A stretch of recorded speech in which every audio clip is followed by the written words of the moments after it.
जय गुरुदेव। हमारा पाषाण आख्यान चल रहा है और पाषाण आख्यान में हमने कल तक देखा वशिष्ठ ऋषि उन्होंने जो शुरू से इस आख्यान में हमने देखे कि ध्यान करने के लिए कहीं बैठे थे अपनी कुटी में और फिर वहीं पे अपना शरीर छोड़ के चिदाकाश रूप से ब्रह्मांड में कहीं जाने लगे। फिर उन्होंने एक स्त्री की आवाज सुनी और उसके बाद फिर उस स्त्री ने जब उनसे विनती की कि अपने उनके पति को, उस स्त्री के पति को और उसे आत्मज्ञान का लाभ दें, तो उसके साथ उस स्त्री का जो स्थान था, जो उसका एक शिला थी, एक पाषाण था, उसके अंदर गए और वहां पे जाकर उन्होंने उस ब्रह्मा को और उसके बाद उसके यहाँ जो प्रलय हो रहा था उसको, सारा प्रलय को देखा। प्रलय के देखने के बाद फिर उन्होंने उसी शिला में देखा कि हर जगह ऐसे ही प्रलय हो रहा है या ऐसे ही अनेक सारे सृष्टियां हैं जिनका निर्माण हो रहा है, नाश हो रहा है, सब कुछ हो रहा है। फिर उसके बाद उन्होंने अपने अंदर भी देखा और अपने अंदर भी उन्हें यही सारी बातों का अनुभव आने लगा कि अपने अंदर भी ऐसे कई सारे विश्व हैं और वो बार बार निर्माण होते हैं, उनका भी बाद में नाश होता है।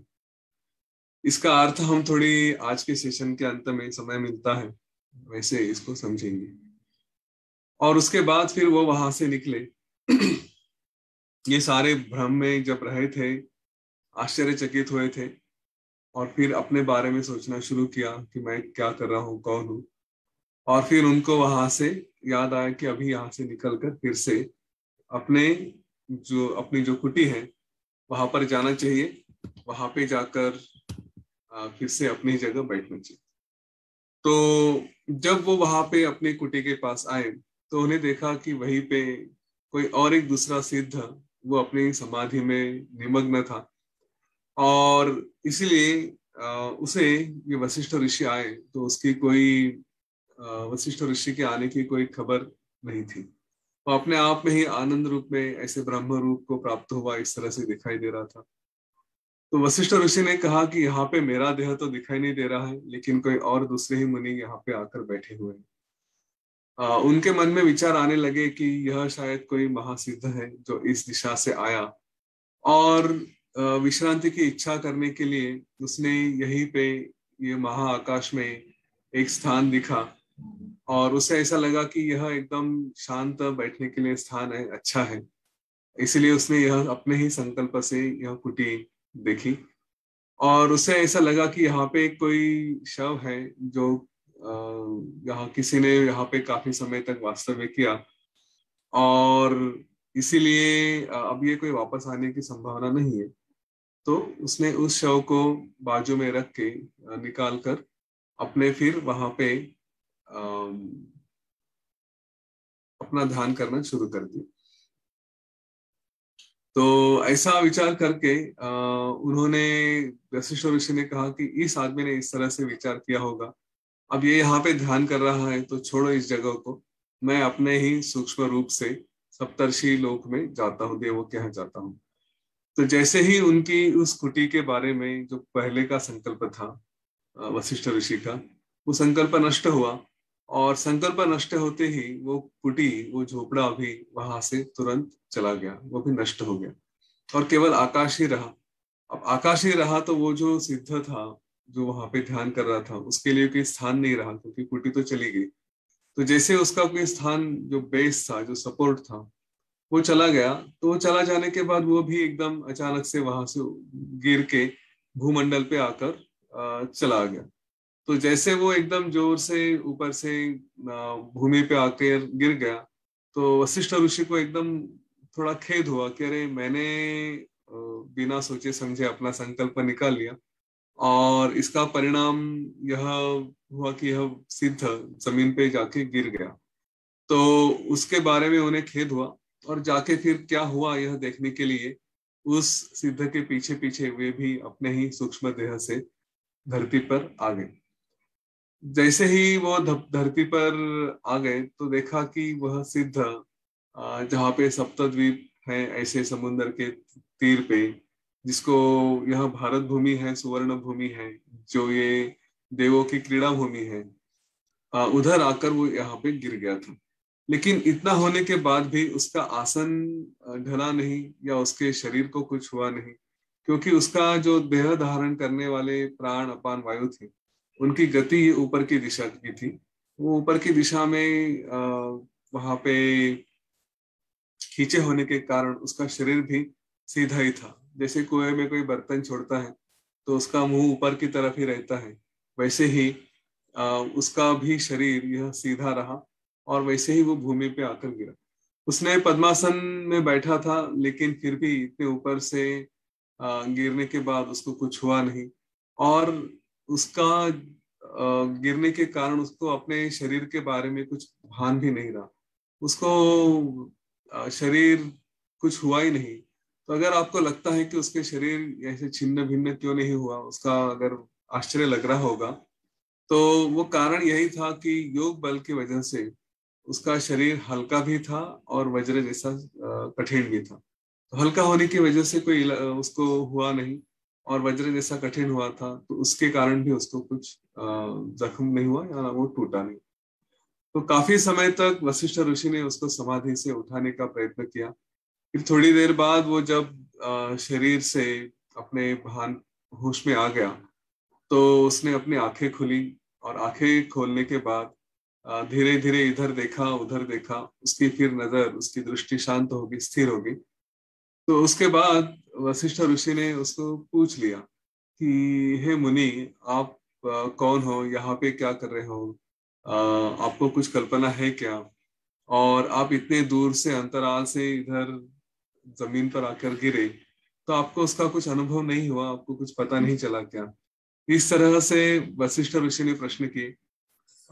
उसके बाद वो जो मुनि था उसने इधर उधर थोड़ा देखा, और फिर थोड़ा विचार करके शांत पूर्वक विनय पूर्वक उसने वशिष्ठ से कहा कि हे मुनिवर, जब तक मैं अपना पूरा यह इतिहास स्मरण करता हूँ, याद करता हूँ, तब तक आप थोड़ा शांत रहिए, थोड़ा धीरज रखिए। जैसे जैसे मुझे सब कुछ याद आएगा, मैं आपको सब कुछ विस्तार से बताता हूँ। और इसके बाद उसने अपने पूरे पूर्वायुष्य के बारे में, पहले के जीवन के बारे में स्मरण किया, और फिर वो उनको बताने लगा। सिद्ध ने कहा कि हे ब्राह्मण, मैंने आपको अभी पहचाना, मैं आपको प्रणाम करता हूँ। आपका दर्शन होते बराबर मैंने आपको वंदन नहीं किया, यह मेरा अपराध है, इसलिए आप मुझे क्षमा करें। यह मेरा जीवन क्रम और ये मेरे सारे बातें कैसे कैसे हुई, ये मैं आपको बताता हूँ। हे भगवान, मैं अपने पुण्य कर्मों की वजह से, अपने कार्यों की वजह से, देवों की उद्यान भूमि है, नंदनवन है, उधर काफी समय तक मैं घूमते रहा, और कई सारे भोग मैंने वहां पे लिए। वैसे घूमते घूमते धीरे धीरे यह जो सपने जैसे संसार है, उसके प्रति मैं थोड़ा उदास हो गया, और मेरे मन में कुछ वैराग्य के विचार आने शुरू हो गए। मैंने विचार किया कि यह जो सागर है, और यह विचार हमारे लिए भी है। फिर से वो वैराग्य बार बार योग वशिष्ठ में लेकर आया जाता है हमारे जीवन में, तो वही यहाँ पे बातें हो रही है। यह जो सागर जैसे, सागर के बुदबुद जिसको हम क्या कहते हैं, बबल्स है, उसके जैसा यह शरीर एकदम क्षणिक है। कभी ये उगता है, कभी चला जाता है। तो जीवित या अपने जीवन के बारे में कोई आशा पकड़ना भी वो व्यर्थ है, क्योंकि यह जीवन तो एक तरह से सुख दुख की नदी ही है। इसके अंदर सुख के पीछे दुख और दुख के पीछे सुख, ऐसा यह प्रवाह जो नदी जिस तरह से बहती है, उसका बहना ये सतत सतत चालू रहता है।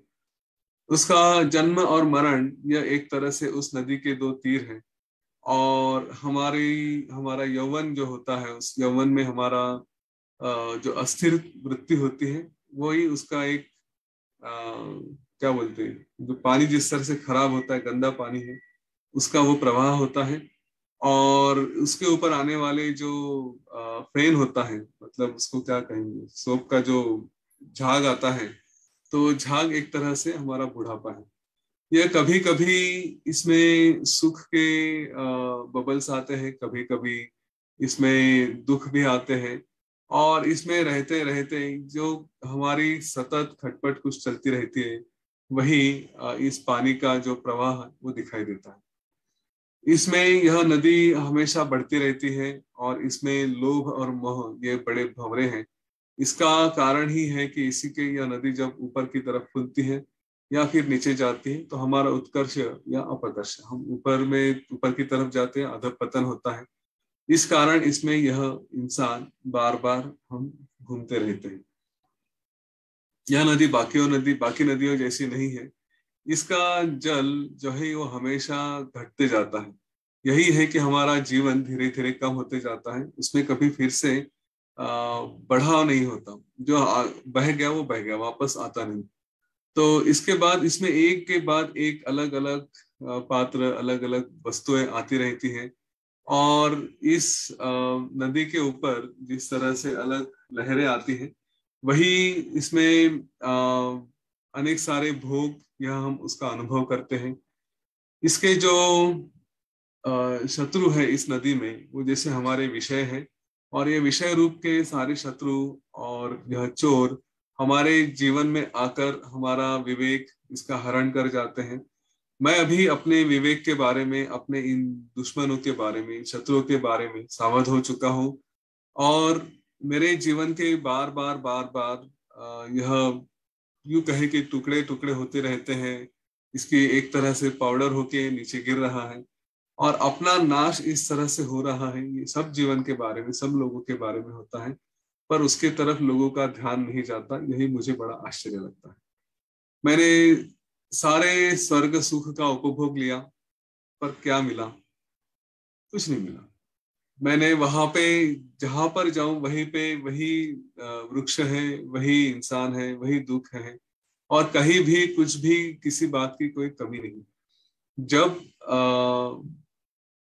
मेरा मन का समाधान या फिर मेरे जीवन में जो भी आते हैं, मित्र, धन, बांधव, जो भी है, इनमें से कोई भी मेरे इस मन के समाधान को कुछ कर नहीं सकता, वो कोई लेकर नहीं आ सकता।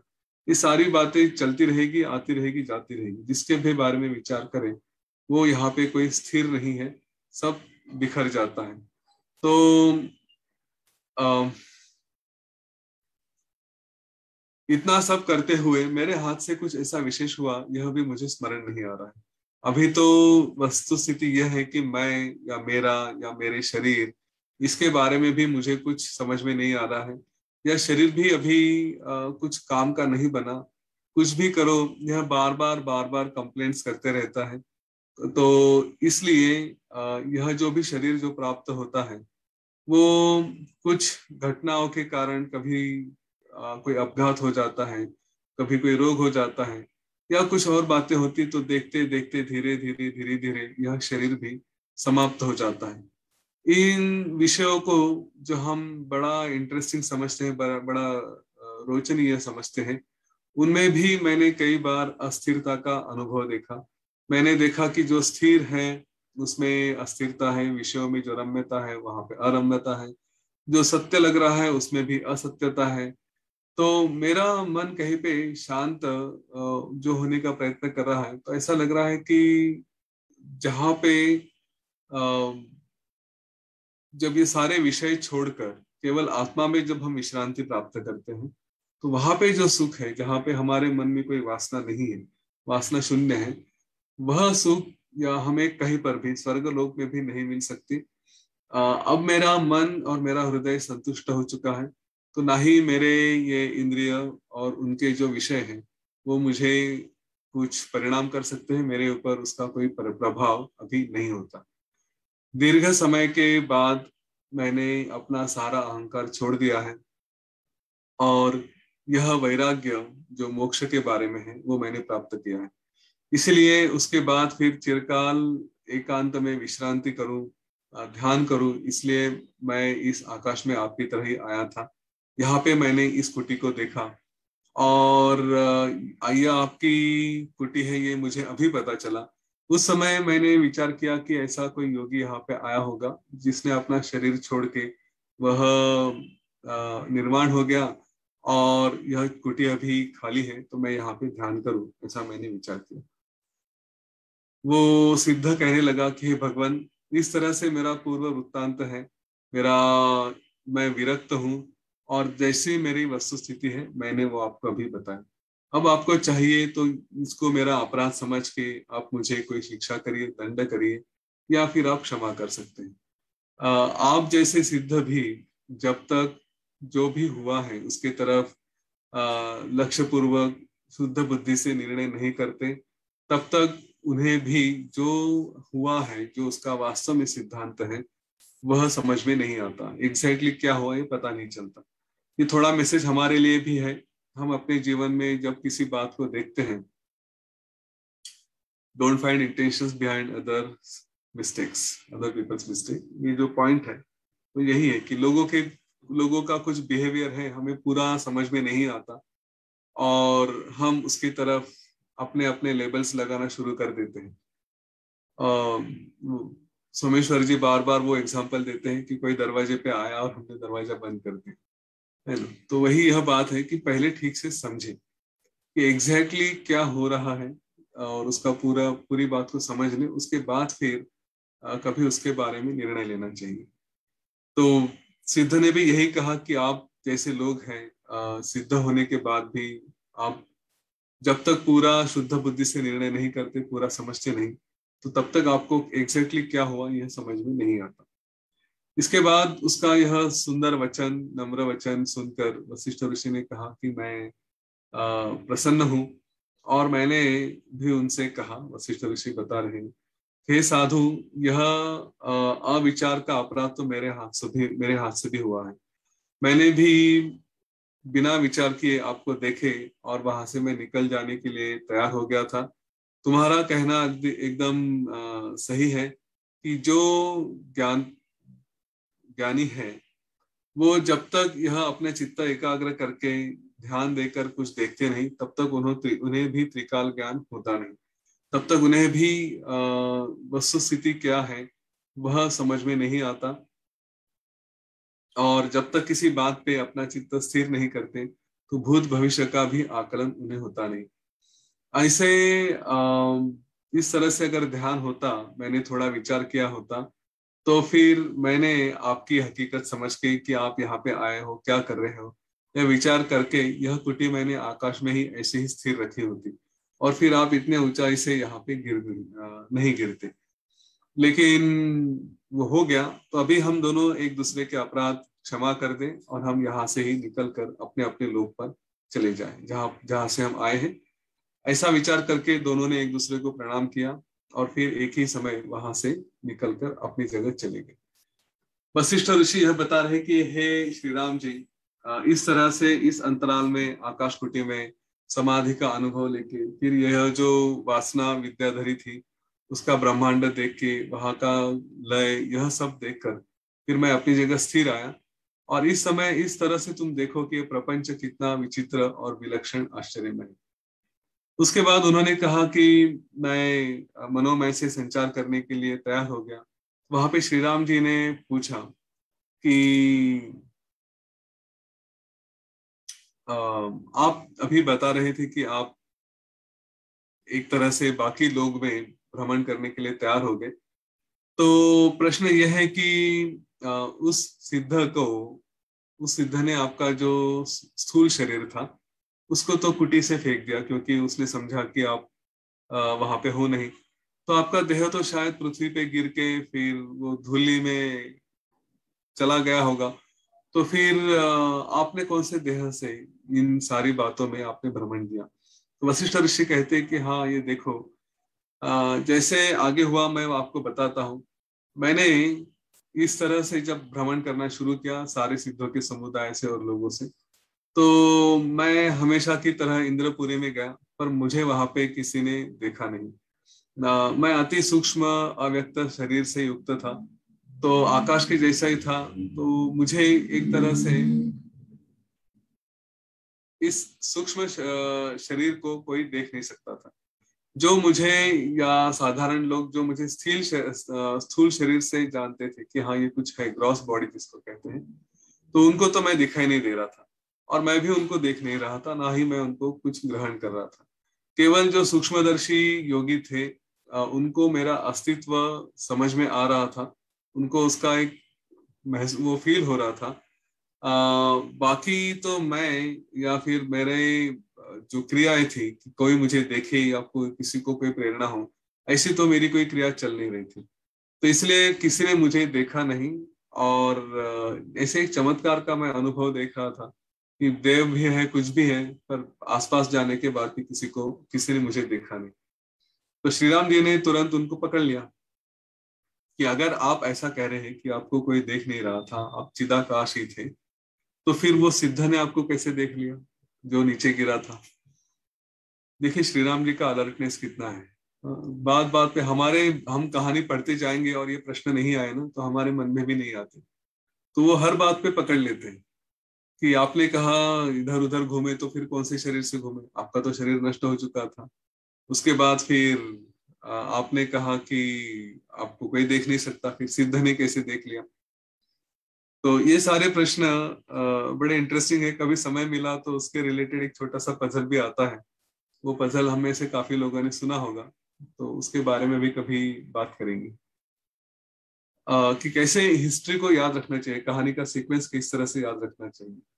मैं यहाँ पे वो सीक्वेंस याद रखने के लिए बोल नहीं रहा योग वशिष्ठ में, क्योंकि फिर हमारी सारी शक्ति उस सीक्वेंस को याद करने में ही चली जाती है, ज्ञान की तरफ हमारा ध्यान नहीं रहता। तो यहाँ पे वो सारा जो सीक्वेंस है वो सब कुछ ध्यान में रखने का काम श्री राम जी कर रहे हैं।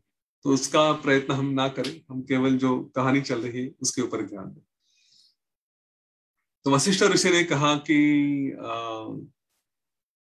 यह तुम्हारा प्रश्न अच्छा है कि मैंने या सिद्ध ने मुझे कैसे देखा और फिर मेरी बातें उससे कैसे हुई, कौन से शब्दों से बात की, वाणी कैसे हुई। तो हे श्री राम जी, हम दोनों ही सत्य संकल्प और सिद्ध है, और उस सिद्ध थे, और उसके कारण मैंने ही यह संकल्प किया कि यह सिद्ध मुझे देखे। और उसने जैसे ही मेरा मुझे देखना शुरू किया, तो उसके ही मन में इस तरह से विचार आया और उसने मुझे देखा, और उस तरह से हमने बातें की। उसके बाद उन्होंने बताया कि हे श्री राम जी, उसके बाद की जो चमत्कार है वो भी सुनी। मैं वो सारे सिद्धों के समुदाय में, इंद्र और उनके नगरों में जब घूम रहा था, तो मैं भी अपना सूक्ष्म भाव भूल गया, क्योंकि बार बार मुझे ये ध्यान भी नहीं रहा, मैं अपने आप में रहा, तो कि मैं सूक्ष्म स्वरूप में हूँ, मैं स्थूल रूप में नहीं हूँ। यह मैं अपने आप में थोड़ी देर में भूल गया। मुझे लगा कि हाँ, अभी सब कुछ चल रहा है, मैं सब कुछ कर सकता हूँ। तो सूक्ष्म इंद्रियों से भी मैं जो बाकी लोग थे वो मुझे समझ नहीं सकते थे, किसी को मेरा अनुभव ही नहीं हो रहा था, और वो मुझे सुन नहीं सकते, यह भी मैं भूल गया। इसके बाद मैं उन लोगों से बोलने का प्रयत्न करने लगा, लेकिन अपनी स्थिति का ध्यान मुझे नहीं रहा, तो मैं यह भूल गया था कि मुझे कोई सुन नहीं पाते हैं। मैं जोर जोर से बोलने का प्रयत्न कर रहा था, स्पष्ट शब्दों में बोलने का प्रयत्न कर रहा था, लेकिन मेरा कोई भी सुन नहीं रहा था, किसी के कानों में मेरे शब्द ही नहीं जा रहे थे। मैं केवल मनोरूप होने की वजह से, अगर मैंने देखा कि कोई नीचे गिर रहा है, कुछ कर रहा है, अगर अगर उसको मैं आधार देने के लिए आगे बढ़ूं, तो भी उसको कोई परिणाम नहीं होता था। हम जैसे भूत देखते हैं किसी मूवी में कि एक दीवार है, उसके अंदर से चला जाता है, ऐसे कुछ है। तो कोई भी मुझे देख नहीं रहा था, और मेरी अवस्था आकाश में एक पिशाच होता है उस तरह से हो गई थी। और इस पिशाचता का भी मैंने अनुभव देवलोक में लिया।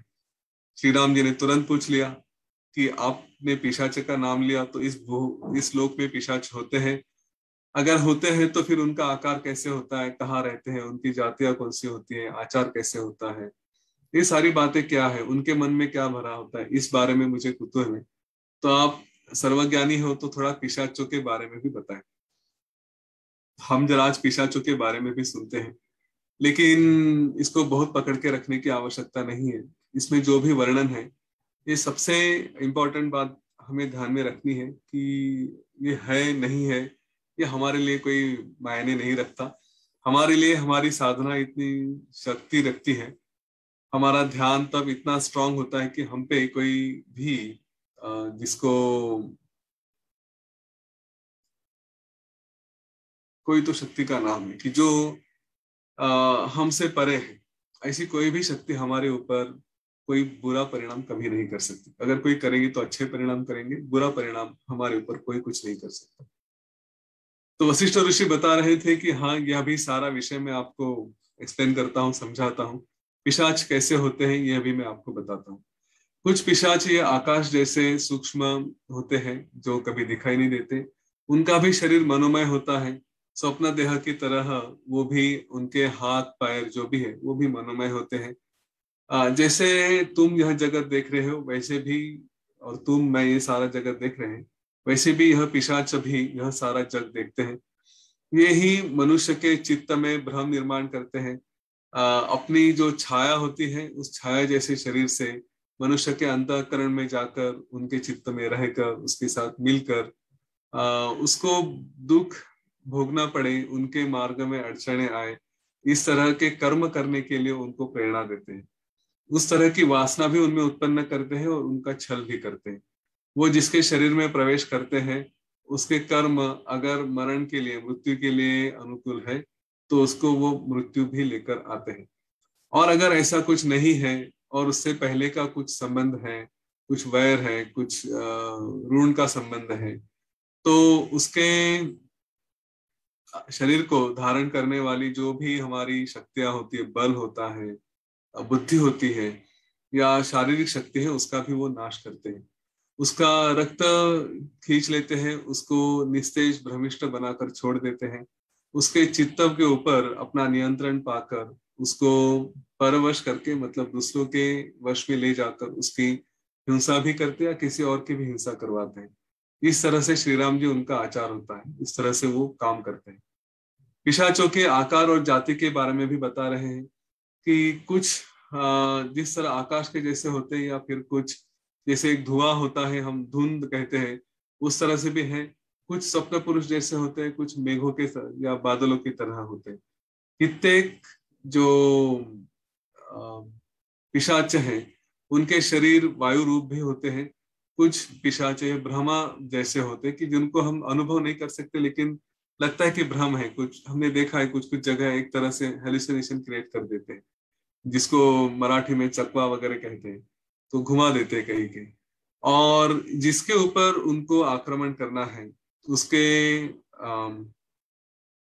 उसकी जो भी समझ है, उसके समझ के अनुसार उस व्यक्ति का या उस वस्तु का आकार वो लेते हैं।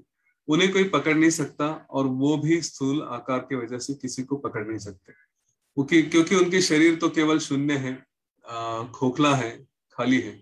वो हमेशा आतिवाहिक, जो स्थूल देह नहीं है उसके सिवा रहते, वायु रूप रहते हैं। वो स्वतः अपने शरीर को, अपने रूप को देख सकते हैं। उन्हें भी जो गर्मी है, ठंड है, उसका परिणाम होता है। पर वो बाहर का जल पीने के लिए या अन्न खाने के लिए या किसी वस्तु को पकड़ने के लिए वो समर्थन नहीं होते। यह पिशाच यह भी अपनी इच्छा, द्वेष, भय, क्रोध, ये सारी बातों से युक्त होते हैं। और जो औषध है, विशिष्ट वनस्पति है, तप करते हैं, दान, धैर्य या धर्माचरण, इनके साधनों से उनके ऊपर कोई कंट्रोल, नियंत्रण पा सकता है, उनको वश किया जा सकता है। कुछ कुछ पिशाच होते हैं कि जो कभी छाया रूप से या प्रत्यक्ष भी दिखाई देते हैं। ये जो प्लानचेट वगैरह जैसे बातें होती हैं, तो उसके बारे में थोड़ा यहाँ पे कह रहे हैं। तो पूछ रहे हैं कि ये अगर कैसे बातें कैसे करते हैं, अगर ये पूछोगे तो एक विशिष्ट योग धारणा होती है जिसका नाम है सत्वाष्टौम। इस योग धारणे से, योग साधने से कुछ विशिष्ट शक्तियां, मंत्र, तंत्र, ये सारे विद्या, और इसके प्रयोग के द्वारा, और साथ में देवता की आराधना भी की, तो उससे भी जो जप तप होता है, उपासना होती है, उससे यह पिशाच विद्या, भूत पिशाच विद्या प्राप्त की जा सकती है। ऐसे लोग जिन्होंने यह सारी विद्या प्राप्त की है, उन्हें वो दिखाई देते हैं, वो पिशाच उनके अधीन होते हैं, उनके नियंत्रण में आते हैं। और ऐसी व्यक्ति जो इनको नियंत्रण कर सकती है, उनका कार्य करने के लिए वह पिशाच, उनका उपयोग किया जा सकता है, उनकी नियुक्ति की जाती है। लेकिन यह सभी को साध्य नहीं होता, सभी लोग नहीं पिशाचों के ऊपर नियंत्रण पा सकते। जो देवताओं की अलग अलग प्रकार की योनियां हैं, उसमें पिशाचों का भी अंतर्भाव होता है। इसलिए देवताओं में भी जो अलग अलग सिद्धियां होती है कि जो वहां पे सूक्ष्म होना मतलब अणिमा, गरिमा, बड़ा आकार लेना, यह सारी सिद्धियां यह इनमें भी आती है। और इस तरह से वो सिद्धियां लेकर उसका सुख भी वो अनुभव करते हैं। कुछ पिशाच ये देवों की तरह या कुछ मनुष्य मनुष्य की तरह होता है। कोई फिर अलग अलग रूप लेके, जैसे सांप है, कुत्ता है, घोड़ा है, इस तरह का भी आकार ले सकते हैं, उनकी तरह दिखाई देते हैं। फिर पिशाचों के बारे में कहा कि इनमें से कई कहाँ उत्पन्न होते हैं और उनका स्वभाव क्या है, उसका विशेष क्या है, वो बता रहे हैं। तो कभी कोई जहाँ पे पूरा सुनसान जगह है उधर है, कोई जंगल में होता है, कोई कभी गंदगी है उस तरफ उत्पन्न होते हैं। इस तरह से उनकी आकृति, उनका रहन सहन, उनका आचार और ये सारी कर्में उनके बारे में होती है। उसकी उत्पत्ति के बारे में भी बता रहे हैं कि जैसे अलग अलग तरह के ब्रह्मदेव के जो भी गुण वैशिष्ट हैं, सात्विक, सत्व, रजतम, इस तरह से, तो उनमें अलग अलग तरह की जीव सृष्टि की जाती है। उनमें अत्यंत जिनका तमोगुण है, जो प्रकाशहीन है, जो निष्फल है, जो पाषाण जैसे है, पत्थर जैसे है, और जिनमें एक तरह कहे कि जिनका शरीर है भी और नहीं भी, इस दोनों जातियों में यह पिशाच आते हैं। उनकी जो दृढ़ वासना है, अपने जीवन के बारे में है, अपने प्राप्ति के बारे में है, उस वासना की वजह से ही वो पिशाच रूप में आते हैं। उन्हें जो जो भी भोग योग्य होते हैं, उस भोग से वो अपने उनके लिए, पिशाचों के लिए जो निंदे है वो, लेकिन भोग उनको प्रिय लगता है। हमारे लिए कुछ निंदे होगा लेकिन उसके लिए वो अच्छा लगता है, वो उसमें एंजॉय करते हैं। उन्हें जो बीभत्स रस है, जो गंदगी है, वो उसमें कुछ लगता नहीं। वो सब भूत एक दूसरे को देखते हैं, ऐसा भी नहीं, कुछ देखते हैं, कुछ एक दूसरे को नहीं देखते। अनेक आकार होते हैं, उनमें अलग अलग जाति भी होती है। अलग अलग जाति मतलब जैसे कुभांड है, यक्ष है, प्रेत है, ये अलग अलग तरह के पिशाच भी है। तो जैसे कुछ दुष्ट होते हैं, कुछ ठीक होते हैं। इनमें भी तमोगुण का प्रभाव कभी कम होता है, कभी ज्यादा होता है। तो इसलिए कुछ भी हो जाए, हम साधारण व्यक्ति उनको देख नहीं सकते, कितना भी प्रकाश रहे उनको हम उनका अनुभव नहीं कर सकते। हमारा जीवन, हम चाहते हैं कि हमें प्रकाश मिले, इसलिए हम अग्नि, सूर्य, चंद्र, ये सब लाइट वगैरह, इसको जो प्रकाश मंडल कहा है, वो उसका हम उपयोग करते हैं। वैसे पिशाचों के लिए भी रात्रि में उनको जो स्वतः प्राप्त है वो तामस मंडल है। उनका सामर्थ्य पिशाचों का ये दिन के प्रकाश में कम होता है और अंधार में बढ़ता है। जैसे हम इसके बारे में बात करते हैं, घुबड़ है या उसको क्या कहते हैं, कि जो रात को देख सकते हैं और दिन में उनकी आंखें मीट जाती हैं। बैट से शायद उनके साथ ऐसा होता है। तो उसी तरह पिशाचों का भी है कि उनका रात्रि में उनकी शक्ति बढ़ जाती है और दिन में उनकी शक्ति कम होती है। इस तरह से श्री राम जी, आपने जो पूछा, एक विषय आया पिशाच का, तो इसलिए मैंने आपको उसका वर्णन बता दिया। ऐसा वशिष्ठ कहते हैं। यह सृष्टि इतनी सारी बातों से भरी है, यह सब विचित्र विश्व है और इसमें विचित्र जातियां भी अस्तित्व में है।